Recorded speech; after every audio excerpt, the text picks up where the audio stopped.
Hey, what's up, y'all? Welcome to my platform, Jigs in these Wi-Fi streets. I'm Jigs. If you're new to my channel, please do subscribe and check out my other videos. If you're not new to my channel, welcome back. Thank you for watching my videos. Thank you for subscribing. Definitely, y'all, hit the like button.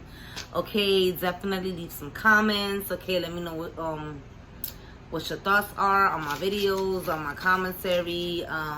This is my review and my commentary on Real Housewives of Atlanta season 14, episode 3. Okay, now I live in the hood, so y'all gonna hear noise. Okay, it is Saturday night. No, I have nothing else better to do, but I have to play catch up anyway, so I might as well. But I really don't have nothing else. Okay, but whatever, y'all gonna chill with me. Okay, whatever day, time, date, excuse me, it is when you see this video. Okay, so let me just jump into it. Again, if you're new, subscribe, check out my other videos. If you're returning, hit the like button, comment. If you're new, hit the like button, comment, turn on the notifications. I will be reviewing the entire Housewives franchise as we go along, as I go along, as it goes along. And yeah, so let's get into it. So and again, I'm sorry you're gonna hear noise. This is the South Bronx, okay? And no, I'm not trying to be fresh. This ain't that cute any fucking way. I'm hot as hell, y'all. Anyway, so let's jump into it, right? So the beginning of the episode is Kenya basically planning Brooklyn's party. Like, she's already 3. She is so beautiful and well-mannered. Like, Kenya, she's doing an awesome job as a mommy, because you know she's a single mommy. The divorce is still going on. You know he's trying to get her to pay him spousal support. Now, she did not say this on the show. I seen this on social media. Yeah, he's trying to get alimony and shit, but I don't know how that's even working out. I mean, I think he's trying to get the child support lowered or something, because he's paying her child support. Now, this is what she stated on the show, that he is definitely paying child support. So I'm guesstimating he's trying to get alimony to like counter that. I don't know, but like, she's basically planning the baby's party. But so that's how the episode starts off. So Sheree is working out, right? And she meets up with Marlo, right? I write stuff down so I can remember. So Sheree and Marlo don't like working out, so they goofing around. Marlo's goofing around. Sheree's working out. Y'all know Sheree works out. She don't play about her workouts. She has an awesome body. She along with Kenya and a few other people, like, make me want to work out. It's just my lazy ass will not do it for nothing in this world. Like, I need to get into it. Like, I need to, because I'm always complaining about my body, and I'm getting older, and I need to cut that shit out. But anyway, so you know, they start gossiping, whatever. So they speak. Oh my God, did you see that? I hope that shit didn't come out on camera, because I don't feel like we're recording this. Anyway, so they start talking, and here we go. Marlo's telling Sheree that Candy told her the whole Drew thing about, you know, the whole thing that Drew said about the assistant, which is just to play catch up, just in case you don't know. So Drew has a part-time assistant, right? His name is Anthony. Anthony told Drew that he used to work for Sheree, but that he stopped working for her because she don't like to pay. My thing is, we have a new bone collector. Remember a couple of seasons ago, Sheree was, if you clicked on this video, you most likely a diehard Housewife fan, or at least a fan of Real Housewives of Atlanta. Unless you've just been watching me and you like the way I talk, I don't know. Thank you. But so Sheree a couple of seasons ago, bone collecting just everywhere. Everything she heard, she came back and told everybody. Candy, instead of telling Sheree what Drew said, Candy went and told Kenya, because Kenya told her last episode, Kenya told Sheree last episode what Drew said. Well, now here we go with Marlo telling Sheree what Drew said. So basically, Candy running around being a little, you know, loose-lipped, because later on in this episode, she states that she was waiting, that she didn't tell Sheree, because she was waiting on Drew to tell her. But my thing is, if that was the case, why tell Marlo and Kenya then? Being a little bit of a bone collector there. So anyway, that's basically the interaction between Sheree and Marlo. Like, I don't want to keep doing, I don't want to do like a really long, like, I don't want to do a review that lasts as long as the episode. I'm trying to condense them, you know what I'm saying? So Kenya, you know, she's going all out planning the baby's party. That was basically the highlight of Sheree and Marlo's interaction as far as I'm concerned. So now we go to Kandi and Todd, right? So Kandi and Todd seems to be having like issues, like they're not really meeting eye to eye, because last episode they had complaints about basically both of them Kandi being too busy and him just bouncing and like taking vacations whenever he feels like.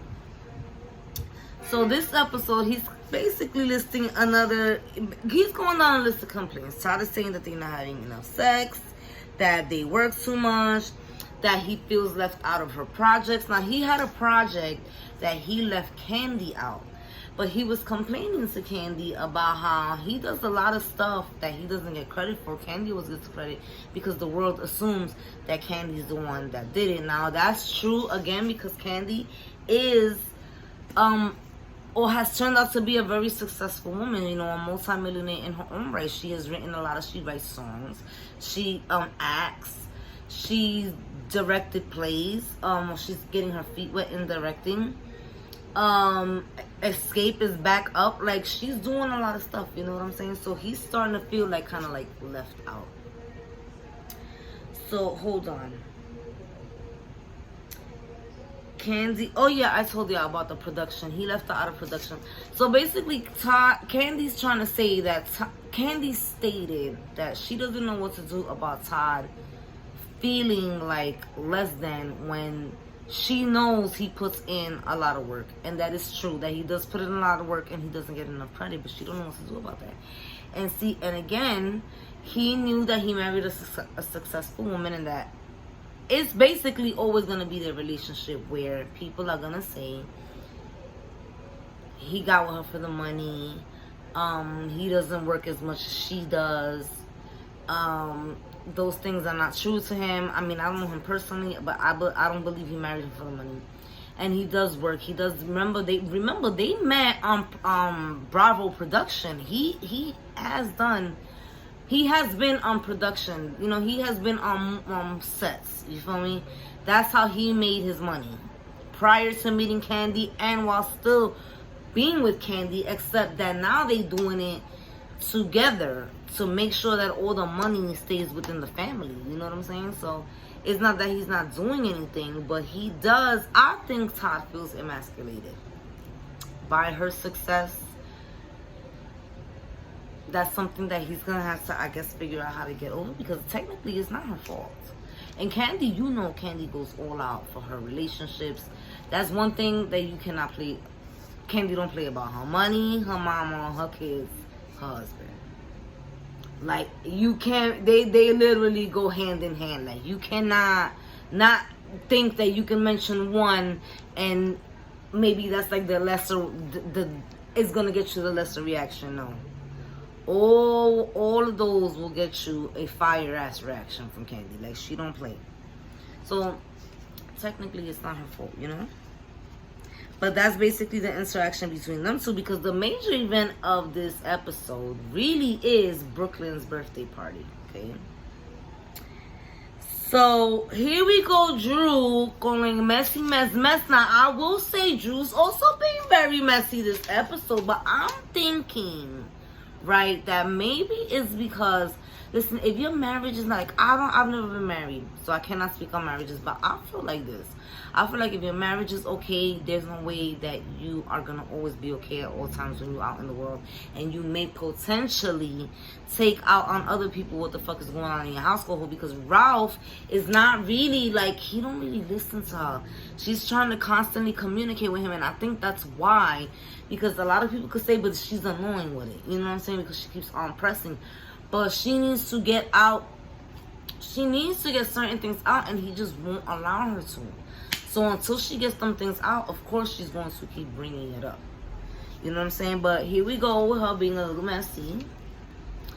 She's with the assistant, Anthony. And here we go, Anthony pressing on. Now, you know there's recording. This is my thing. This is why it's messy. Y'all know it's filming. Yeah, there's like 20 to 30 cameras all around you. He is repeating that Sheree don't pay. And here we go with Drew saying that she has a long history of not paying. And then, you know, Bravo want to jump in and be extra messy and show little mini clips of the past. And not for nothing. Listen, she got more money than me, but that don't got nothing to do with the fact that this is not the first, second, third, fourth, seventh, ninth time that Sheree is accused of either non-payment or not fully paying.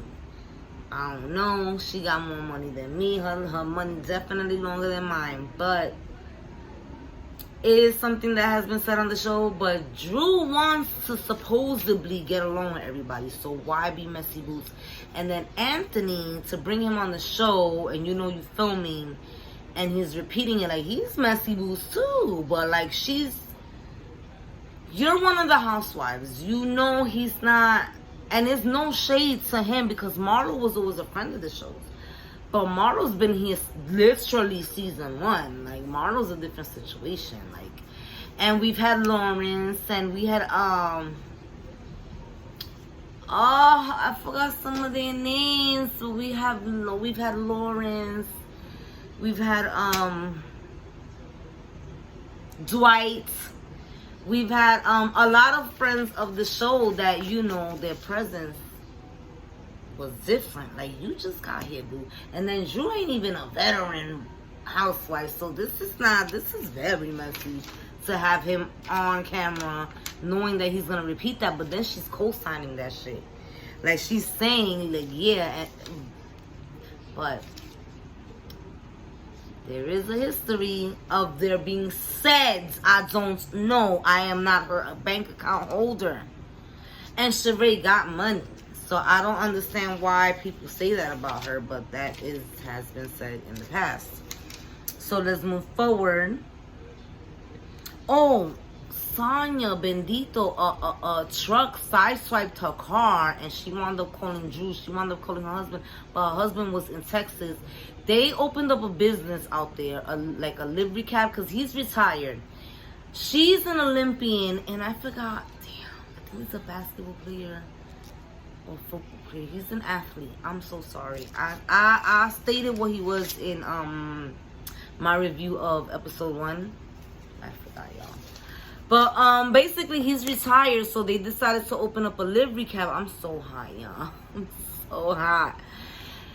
Kind of like a car service out in Texas. I think it's Dallas, she said.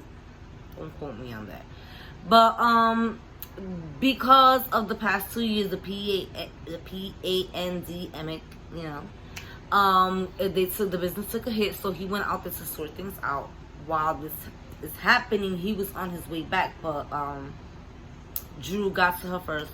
But I mean, thank God nothing happened. You know, they have a baby, and just God bless her life. You know, but she got sideswiped by a truck. So now let's get to, and it's not me trying to like buff her or nothing like that, but the next scene was basically her telling her husband what happened, and you know how afraid she was. And then it actually, you know, there's a little bit more banter, and then it goes to commercial. So the party, right? So first off, she did a tea party for Brooklyn. Let me get the nice stuff out the way. She did a tea party for Brooklyn. It was gorgeous.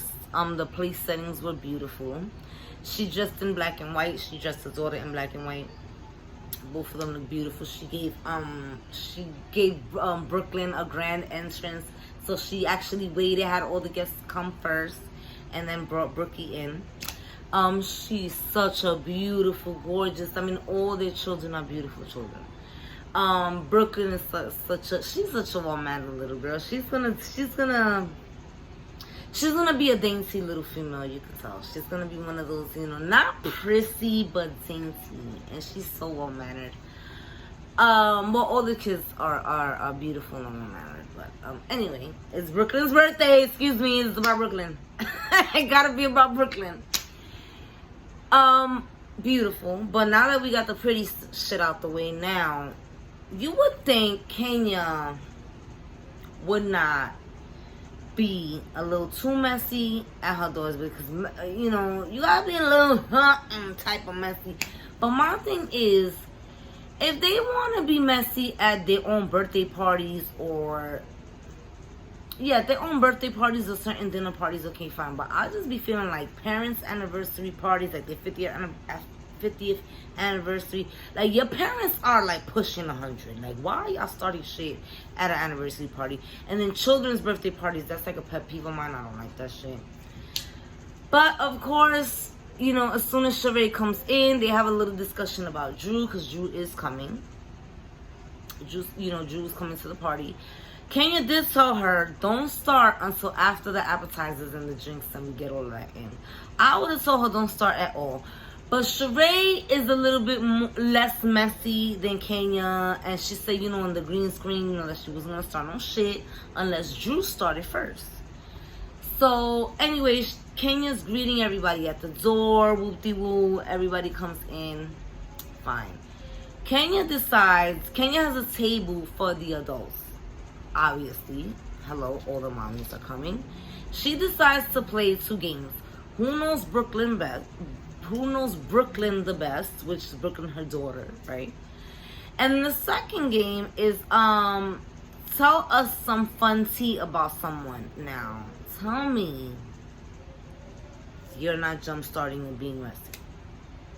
I mean, this is her party. She paid for it. She could do whatever the fuck she wants. But technically, it is just because it's Brooklyn's birthday. Like, I would have asked everybody to please abstain from the mess in front of these kids and on behalf of my daughter. But she decides to play that game.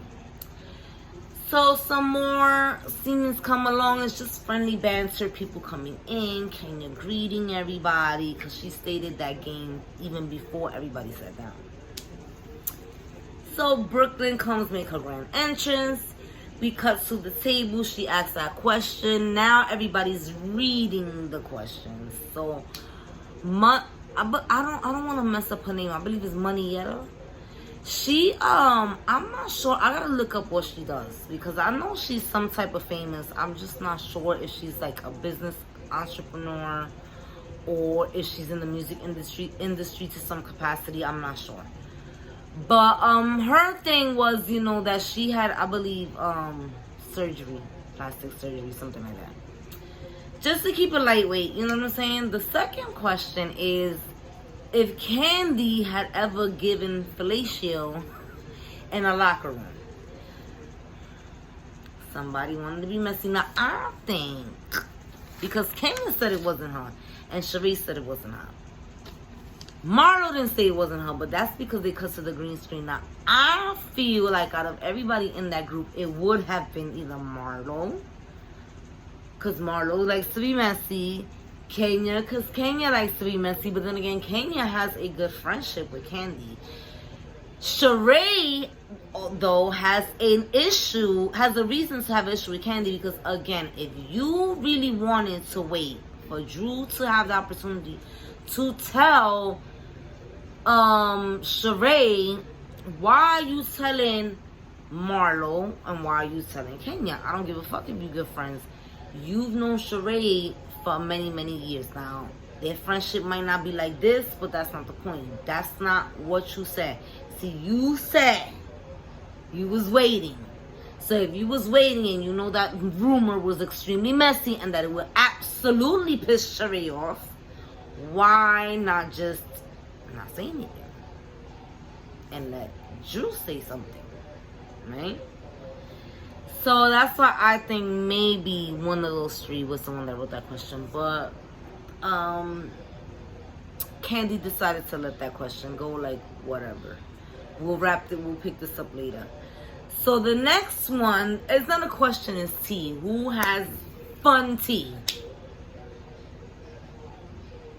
That's the game. Who has fun tea, because it's a tea party. It goes with the theme, but like, come on. Like, you know it's going to jumpstart some shit. Anyway. So the next one is Sheree don't pay her bills. Drew instinctively jumps in and goes, that's what I heard. At this point, I will say it's seeming like Drew is trying to throw daggers at Sheree, because my thing is this: if you coming to me and telling me somebody says something about me, and you're genuinely asking me, or you're telling me off girl code because you feel like I should know, there should be no type of energy of you feeling like it's true, right? And you doubling down and feeling inclined to continue to say it and say it around the table. Like, if I don't believe some shit somebody say about you, and I come and tell you, first of all, I'm gonna put you to the side. And after I tell you, I'm gonna leave it there. I'm not gonna keep on insisting. And by the way, in the conversation, I'm not gonna keep insisting, but that's what he said. But that's what he said. But that's what he said. So basically, I believe it then. Because I feel like if you come to me and tell me some shit that somebody said, and I'm like, yo, that shit is not true, and you keep on, but that's what they said, but that's what they said, but that's what they said, at what point do you not think that I'm going to be like, so then what the fuck, you believe it? I mean, because that's how I would take it, you feel me? So Drew was definitely, in this case, I would say Drew jump-started this shit. Now, Sheree always gonna give that energy. Sheree will give it to women. Sheree will give it to men. Sheree is not someone who will allow herself to be bullied, to be disrespected, to be spoken of. She's going to broach you because you are disrespecting her. You understand what I'm saying? You're speaking of her or her finances or her children. Like, she's just not going to allow people to disrespect her. But, just that's for anybody who might say that Sheree is a little hot under her collar, or she's aggressive. No, she's not. She's just somebody who won't allow herself to be disrespected. And Sheree did not have a fucked up energy. Sheree tried to approach the situation because now you wrote it and it was read out loud, and you want everybody to know that you was the one that said it. Okay, so Sheree's trying to tell her, listen, he never worked for me, so I don't know what he's telling you about me, because he can't possibly know anything about me. He didn't work for me. But Drew's like doubling down on, but that's what he said, but that's what he said, but that's what he said. So it's getting Sheree more upset. So I don't know who this lady is, but it's some lady dressed in all red, I believe, in the party. Gonna say that the assistant Anthony, who is clearly very messy, said to Sheree, okay, the lady says the reason why Sheree doesn't want to work with him. I'm not gonna play it like I did. If you watched my review of episode 2, and if you didn't, just in case you didn't, I had played certain clips, but I fucked up with the DVR.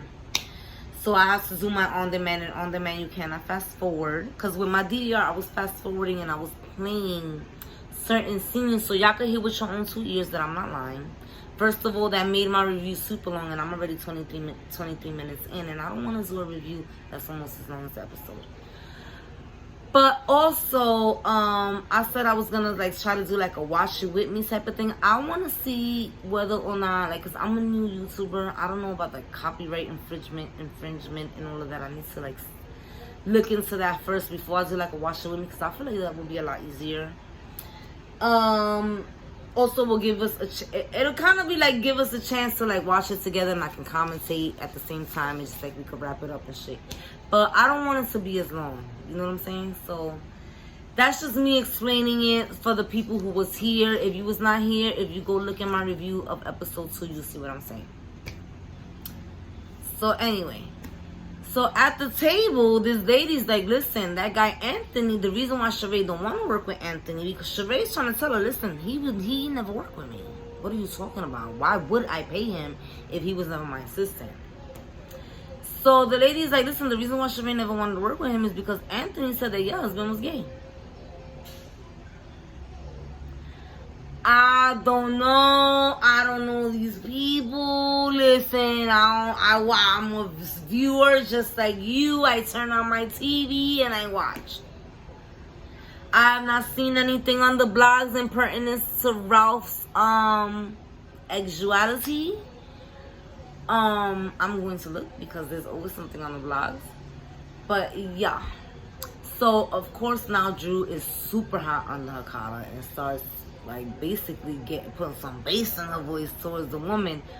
Which, I mean, that's her husband. I don't understand what is wrong with these women. This happens in every fucking group. Marriages are off limits. Kids is off limits. And because these are rich, well-off women, their money is off limits. Lawsuits are fucking off limits. Like, there's certain things that are off limits. So when an argument, you don't bring up somebody's marriage. That shit is just not, to me, that's not okay. Excuse me. Certain things should be off limits. Like, they should know by now. But anyway, and it wasn't technically Sheree. Sheree didn't bring it up. But Drew started getting really hot under her collar. Then Sheree jumps in and is like, you're not listening. The same person who's telling you I don't pay my people is telling people your husband's gay. So why are you giving any credence to anything that he's saying? I'm telling you I ain't work with him. But if you basically, in other words, if you gonna believe that I don't pay for shit, then because he's being forthright, then he must be being forthright about your husband too. Because Sheree was really highly upset. So basically it ended with Kenya putting a stop to it because they started calling each other bitch. Somebody left the party talking about this children here. Marla, it was a Caucasian lady, so Marla was like, Kenya don't invite your white friends here, but it was a white lady sitting next to her. So Marla was like, nah, but you cool. Nah, but you cool. Listen, I'm Boricua, bitch. Let's not get it twisted, okay? Shout out to white people. I'm just saying. This is very proud butter pecan Rian over here. But I found that hilarious because she was literally sitting next to a Caucasian woman. Like, that shit was hilarious. But anyway, so it was getting pretty much out of hand, and there was children there, and it was getting loud. They was calling each other all types of bitch and shit. I mean, the word bitch was being used, and this is a baby's party. Brooklyn just turned 3, so hello, the party goers are also babies. So Kenya put a stop, but my thing with Kenya is like, Kenya's like, oh, we should never play this game, but, and then she goes, what have I done? You knew what you was doing, though. Like, stop. I hate when Kenya act like she don't know no better. She's a very smart woman, and respectfully, because I'm already 40, but she's pushing 50, so stop. Because I know better at 40. So I know at 40, whatever, you know better. And she's very intelligent. But anyway, so apparently the girls are going on a trip next episode, and this episode ends with Drew saying she being really feisty. But I believe that it has to do with her marriage because I noticed, again, if you didn't watch my other review, I'm a huge franchise fan. Shannon Bedore used to be Bedore. She got divorced. I'm so sorry. I live in the hood, y'all. This all summer, Monday through Sunday. Shannon Bedore, right before she found out that her husband, right before they was getting a divorce, and she found out that her husband was cheating on her. Nene, right before her first divorce, her one and only divorce from Greg, God rest his soul. God rest his soul. I'm Christian, y'all. Tamra Judge, with Simon, Vicky with Dawn. Like, I noticed when your marriage is fucked up, your attitude is fucked up. And even despite the fact that some of these women, and there's been a lot of women, I'm just naming some off the top of my head, because I'm tired and me and Mary Jane's his best friend. And, I got fried brain cells and shit or whatever. Whatever. Y'all already know. Go watch my other videos. Thank you for watching this one. And look at my hair's a mess. I'll be a mess. I noticed, because I've never been married, but I would imagine if your household is not okay, your kids not okay, your loved ones is not okay, you obviously are not going to be okay. There's been a lot of housewives throughout the franchise that have gone through divorces, and I noticed that is one thing. Even if they don't know that there's infidelity going on, or they don't, Camille Grammer did not know that Kelsey Grammer was gonna file for divorce smack dab in the middle of her filming. Like, that's happened a lot in the franchise, and I noticed that a lot of the times when their marriages are when they're going through something maritally, their attitudes be like all over the place. Because Drew ends this episode, they're like, oh, we're going on vacation, and Drew's like, we're not gonna have a problem, right? We're gonna have fun. But she's doing all of this shit, and I don't know where Drew's from. I forgot where she's from, but where I'm here in New York, you just don't, even if you don't really do this, if you're doing this, this is, that's a problem, okay? People take it as you being physically, you're invading someone's space. You don't do this to someone. And she kept doing it. So Sheree eventually did it back. The ladies, of course, intervened. It did not get physical. But Drew should not have done that. That, to me, that was unnecessary, uncalled for. I know you're not really feeling Sheree right now, but that's not the point. Don't invade her space like that. And we all come from different places, right? Well, here in New York City, I'm in the Bronx. Here in the Bronx, Brooklyn, Manhattan, Staten Island, and Queens, you don't do stuff like that. Okay, that can cause a physical altercation. I'm not saying that it's okay. We should all be mature enough that anything happens, that we do not physically accost someone unless they do it first. But she was being very, very, very aggressive. And I really do think that it's not a Sheree thing, it's a her and Ralph thing. I think right now, Candy's being a bone collector so far. We on episode 3, right? Candy's being a little bit of a bone collector.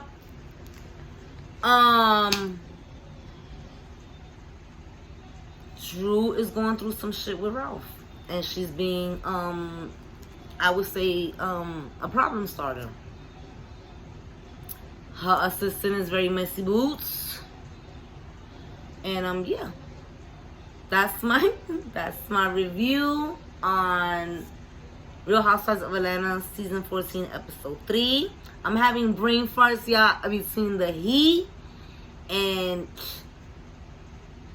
that's all I do, by the way. Okay, I ain't no custody and none of that shit. I mean, I'm a custody for marriage and marijuana, but that's about it. And I'm hot as hell, and I think that's it, because the majority of the episode was the party. Yeah, so I just gave y'all a condensed version of what happened in the party in the episode, or as best as I could, because I'm 33 minutes in, and every episode is almost an hour, so I'm trying to get it down to like 20 minutes. So anyway, thank you so very much for watching my channel. If you've been watching my channel, thank you so much for clicking on this video. I'm a huge Real Housewives franchise fan. Like, I could talk about all the fucking states. So you in good hands watching my reviews, because I could take you back and forth between seasons and stuff, because I really am good with the Housewives. I've been watching for a long time. Anyway, if you're new, again, thank you for clicking. Again, subscribe. Again, check out my other videos. I don't do just reality show reviews. I do like little mini PSAs. I will be talking about the news, both celebrity and, everyday news. I definitely want to get into some of these court cases. I will be doing a lot on my channel. So definitely do subscribe. Definitely do hit the notifications. I'm trying to fight my shyness. I'm trying to get over that. But I will be coming through with videos. If you've been watching me, thank you so very much. You guys, let me know what you thought about this episode. If you been keeping up, let me know what you think about what's going on with Todd and Candy. Let me know what you think about today's party. the Brooklyn's party. Let me know. Yeah, let me know what you think about Drew's behavior. Let me know what you think about Anthony's being very fucking messy. Well, let me know, am I wrong? Is Candy being a little bit of a bone collector? Like, talk to me, you know what I'm saying? Hit the like button, and yeah, I'll be back. Thank you.